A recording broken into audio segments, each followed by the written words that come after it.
It's BBC, Hereford and Worcester. Tammy Gooding in the afternoon. Earlier on today, I welcomed to the studio a terrific actor, Mr. Michael Praed, who is in a brand new production of J.B. Priestley's classic play Dangerous Corner, which is on at Malvern Theatres until Saturday. And we had a chat about that, but first of all, we had a reminisce about some of his famous roles on the telly over the years. So I welcomed Michael Praed. Good afternoon. How are you? I'm really well. Thank you for having me on. It's my absolute pleasure. It's really weird kind of having you sat opposite me in the nicest possible way. Since I remember when I was at secondary school, all of my friends having your posters on the wall. You were quite the pin-up, weren't you? Well, apparently so. Apparently so. You were. Robin Hood and Dynasty and all the stuff we saw you do on the TV. But I mean, in spite of that, you've done so much more beyond and around on theatre, on TV.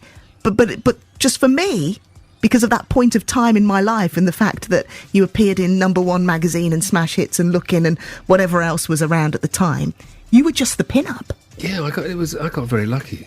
And the show kind of hit as these things sometimes do, you know. It was just kind of the right kind of a show in the right kind of a time. Yeah. And those were the days too where there was, you know, we had some budget. So, you know, we were allowed to, you know, they took care with it. And they invested time in, you know, in an art form that often gets overlooked because there isn't time for the people to indulge in it, which is the lighting. And it was very atmospheric, and of course that takes some time to do that, and we were very fortunate. Yeah, because Robin of Locksley, where was it filmed? Mainly in Bristol, yeah. Although we did go up north and then we did shoot some down in Cornwall, but most of it in Bristol and around. Even the theme from Clannad, it was very atmospheric, wasn't it? Yeah, you know, how that came about was... Go on. Me and two of the other guys, Mark Ryan and Clive Mantle, we were being driven at dawn to the location, and Mark said, I've just heard this most amazing piece of music, and it was the theme from Harry's Game. And we listened to it, and both Clivey and I went, that's fantastic. Who are these people? And Mark said they're a group called Clannad.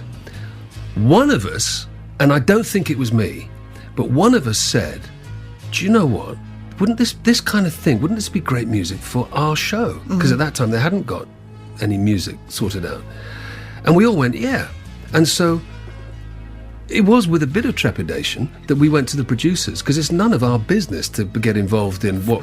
Anyway, we said, have a listen to this, with the view to, you know, the music for the show.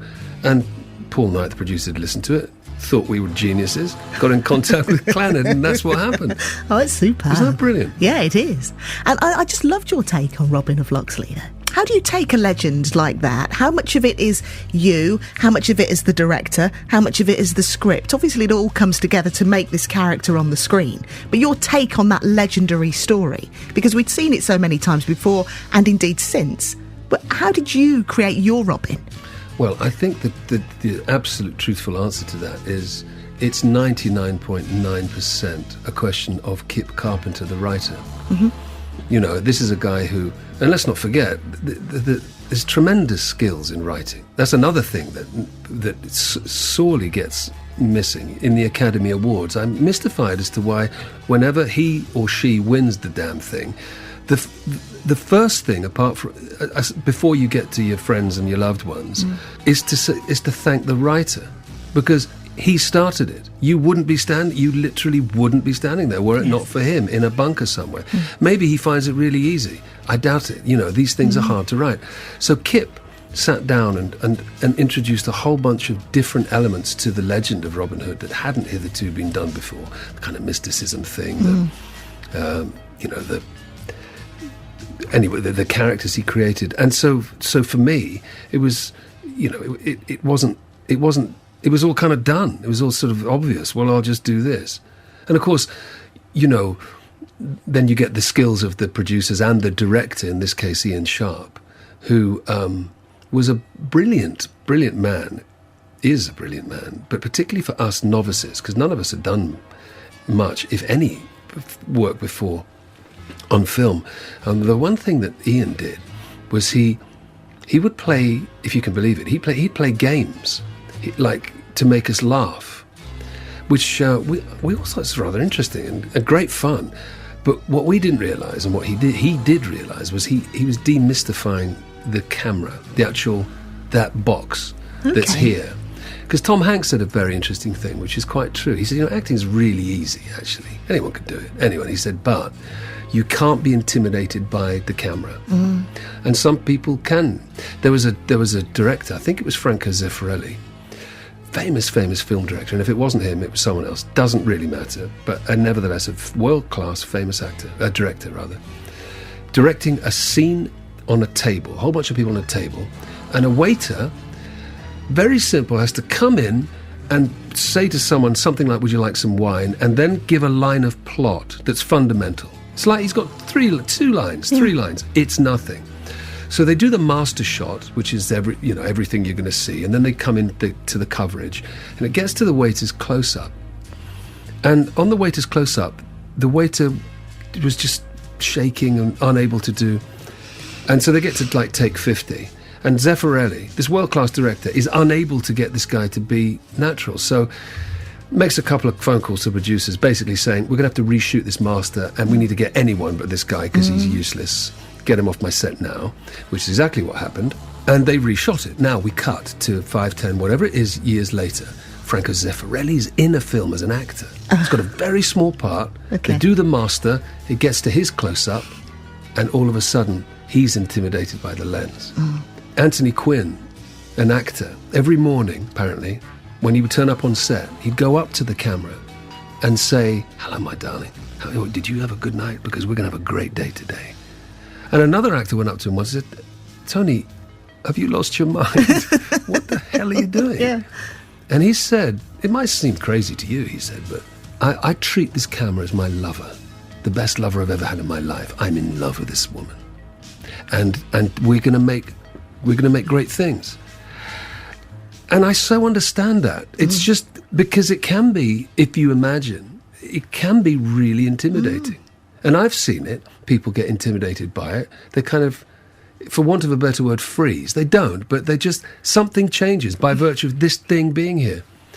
And in their varying different ways, Anthony Quinn and other people got I don't know what you do exactly, but incredible. And the thing, the skill as an actor is being able to move between film and television and theatre, I guess. And obviously you've done tons of theatre, and we're going to talk about what you're doing at Malvern in a moment. But very briefly, the other TV thing that I saw you in when I was kind of growing up was Dynasty. Yeah. Remind us of your character in that, because that must have been a very different affair from, filming Robin of Sherwood and then going to do something Hollywood, glitzy, glamoury. Was it very different? Well, yeah, I mean... Who were you? I played a character called Prince Michael of Moldavia. Yeah. And, the salient difference is that we were all in sound stages, so we weren't freezing our asses off because it was cold sometimes on location. And, when I did the show, Dynasty, it was the #1 show in America. Yeah.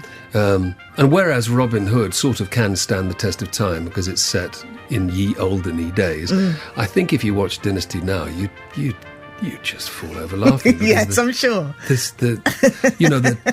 It just goes to show how far the styles of television have changed, not only just with the writing, but with that kind of, in those days there was a million characters in this sort of convoluted various plots going on. I was just a cast member, and it was in this really well-run machine. And it has to be, because you have 5 days to shoot an episode, and then the next week you're doing, and so you just have to, if something breaks, well, that's too bad. You just have to do it right. But the producer, Aaron Spelling, was a brilliant guy. Well, a giant in TV. Huge. Yeah. But he did the little things really well. For example, if it was one of the Grips' birthdays, they'd get a present. Nice. Tiny, tiny little thing. What about the rest of the cast? Were they tremendous, or did some of the diva headlines that we read, were they all right to get on with? You had your big names in that, in terms of, that time in TV. Yeah, they were all, and when you're in the #1 show that's been running for a while, you're all stars. And there were some very big names there.